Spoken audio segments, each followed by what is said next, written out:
Good evening, all of you. I am Dr. Manju Takshak. Welcome you all on our YouTube channel, The Learning with Fun. आज के इस video में हम करेंगे questions from chapter 1।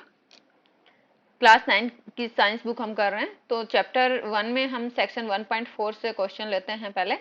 तो इसमें जो क्वेश्चन फर्स्ट है उसमें हमसे पूछा है कि convert the following temperature to Celsius scale. आपका 300 केल्विन दिया है और 573 केल्विन दिया है। तो सबसे पहले मैं आपको दिखा देती हूँ कि केल्विन और जो सेल्सियस स्केल है उसमें क्या रिलेशन है। सो यहाँ पे आप ये नोट में देखिए, जो केल्विन है this is the SI unit of temperature, और जो 0 डिग्री सेंटीग्रेड है उस that is equal to 273.15 kelvin. लेकिन कन्वीनियंस के लिए कि चीजें हम इजीली कैलकुलेट कर सके, उसके लिए हम लेते हैं 0 degree centigrade equal to 273 kelvin. अब मान लो किसी टेम्परेचर को केल्विन स्केल से सेल्सियस स्केल में चेंज करना हो, तो हम क्या करेंगे? To change a temperature on kelvin scale to the Celsius scale, तो हम क्या करेंगे? 273 को सब्ट्रैक्ट कर देते हैं फ्रॉम द गिवन टेम्परेचर। ठीक है, 273 को सब्ट्रैक्ट कर देते हैं जब हमें केल्विन से सेल्सियस में करना हो। लेकिन अगर हमें कन्वर्ट करना है सेल्सियस से केल्विन स्केल में, तब हम 273 को गिवन टेम्परेचर में ऐड कर देते हैं। तो अभी चलो समझते हैं जो हमारा क्वेश्चन पूछा है वहां से। यहाँ पे आपसे पूछा है कि आपको टेम्परेचर जो है सेल्सियस स्केल में कन्वर्ट करना है, आपके पास है 300 केल्विन। तो हमने अभी बताया था अगर हमारा केल्विन में दिया हो और हमें सेल्सियस में कन्वर्ट करना हो तो हम 273 माइनस कर देंगे। तो 300 केल्विन को जब हमें सेल्सियस में कन्वर्ट करना है तो 300 माइनस 273 हमारा आ जाता है 27 डिग्री सेंटीग्रेड। अगर आपका 573 केल्विन दिया है तो सेल्सियस में कितना आएगा? माइनस 273 करेंगे, हमारा आ गया 300 डिग्री सेंटीग्रेड। अगर आपका रिवर्स दिया होता, आपका सेल्सियस स्केल में दिया होता, केल्विन में कन्वर्ट करना होता, तो अगर आपका 2700 डिग्री सेंटीग्रेड है, कितने केल्विन के बराबर होगा? तो हम क्या करते? 27 प्लस 273, तो हमारा केल्विन में आ जाता 300 केल्विन। वही आपका अगर 300 डिग्री सेल्सियस दिया होता और केल्विन में पूछते कितना है, तो 300 प्लस 273 करते, हमारा आ जाता 573 केल्विन। तो केल्विन को आप अब आपसे एग्जाम में कुछ भी पूछ लिया जाए, केल्विन में कन्वर्ट करना है तो आप 273 ऐड करेंगे। अगर सेल्सियस में दिया है केल्विन में कन्वर्ट करना है 273 ऐड करेंगे। लेकिन अगर आपका केल्विन में दिया है सेल्सियस में कन्वर्ट करना है तो 273 माइनस करेंगे। नेक्स्ट क्वेश्चन आपसे पूछा है कि what is the physical state of the water at 250 degree centigrade और एट 100 डिग्री सेंटीग्रेड। देखिए हमने अपनी प्रीवियस वीडियो में देखा था कि 100 degree centigrade is the 100 degree centigrade आपका कौन सा टेम्परेचर है? बॉइलिंग पॉइंट है। मतलब वो टेम्परेचर जहां पे आपका लिक्विड वेपर में कन्वर्ट होना शुरू हो जाता है। लिक्विड अगर वेपर में कन्वर्ट होना शुरू हो जाता है तो 100 डिग्री सेंटीग्रेड पे आप देखेंगे कि आपकी वाटर की दोनों स्टेट एग्जिस्ट करेंगी। आपका लिक्विड जो है, सॉरी, वाटर आपका लिक्विड में भी एग्जिस्ट करेगा और वेपर में भी एग्जिस्ट करेगा, यानी कि गैसियस स्टेट में भी एग्जिस्ट करेगा। तो जब 100 डिग्री सेंटीग्रेड पे हम बात करेंगे तो हमारा लिक्विड स्टेट भी है और गैसियस स्टेट भी है। लेकिन जब हम टेम्परेचर बढ़ा के 250 डिग्री सेंटीग्रेड पे ले जाएंगे तो क्या हमारा लिक्विड स्टेट बचेगा?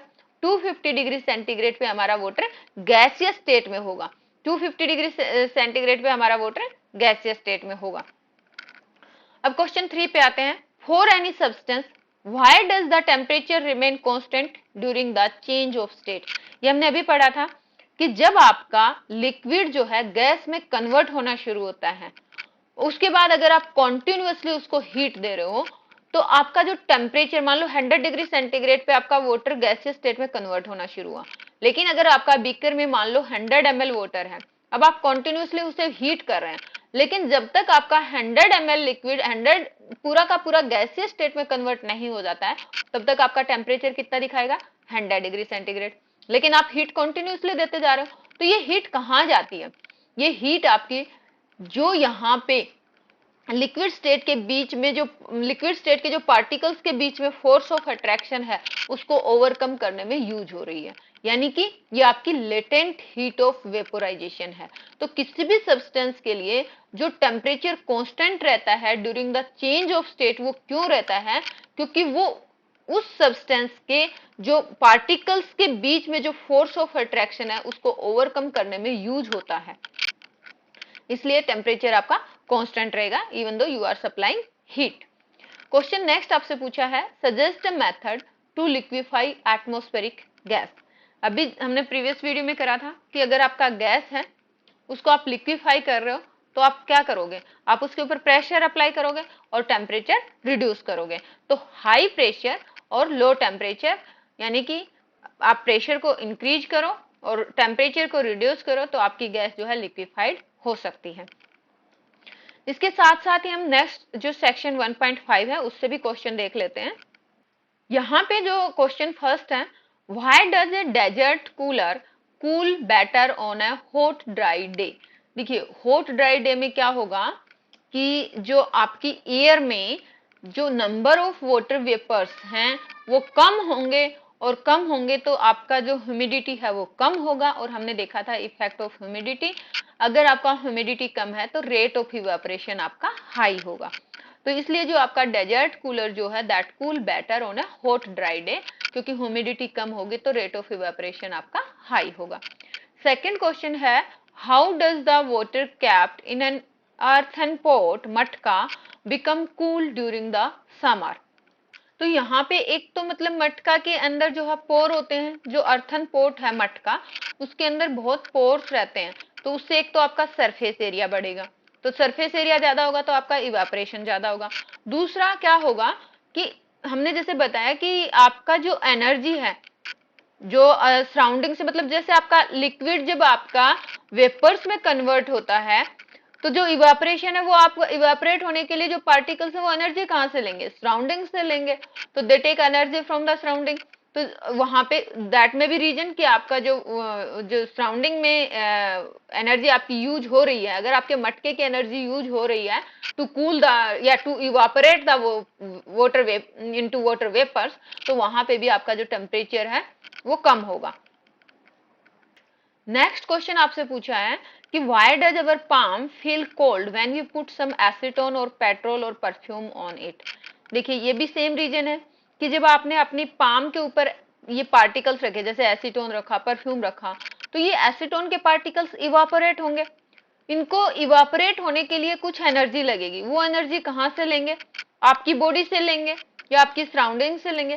तो अगर मान लो आपका कुछ हीट वहां पे चली गई, इन पार्टिकल्स के पास चली गई, तो आपकी जो पाम है वो कैसा फील करेगी, कोल्ड फील करेगी, क्योंकि वहां पे जो आपकी हथेली की या जो कुछ हीट थी वो इन्वॉल्व हुई है to convert the acetone particles into vapours. तो ये जितनी आपकी बॉडी से हीट निकली उतना टेम्परेचर कम हुआ तो आप कोल्ड फील करेंगे। नेक्स्ट क्वेश्चन है, why are we able to sip hot tea और milk faster from a saucer rather than a cup. देखो होगा क्या, आपने सॉसर लिया, सॉसर और एक आपने कप लिया, तो सॉसर में आपका सरफेस एरिया ज्यादा होगा या कप का ज्यादा होगा। ये वैसा ही है जैसे आपने टेस्ट ट्यूब और ओपन चाइना डिश वाला एग्जांपल लिया था, तो सॉसर का आपका सरफेस एरिया ज्यादा होगा एज कंपेयर टू कप, और सरफेस एरिया ज्यादा होगा तो रेट ऑफ इवापोरेशन भी ज्यादा होगा।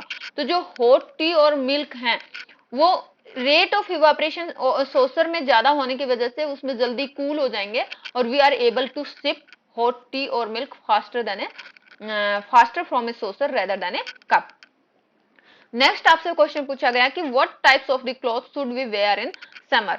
अभी अभी हमने डिस्कस किया था कि we should wear cotton clothes in a summer, क्योंकि जो कॉटन है वो वाटर को इजीली अब्जॉर्ब कर लेता है और helps in absorbing the sweat from the body, और एक्सपोज कर देता है इस स्वेट को एटमॉस्फेयर में by the evaporation process easily. So this is all about this chapter. Thanks for watching the video. Jai Hind.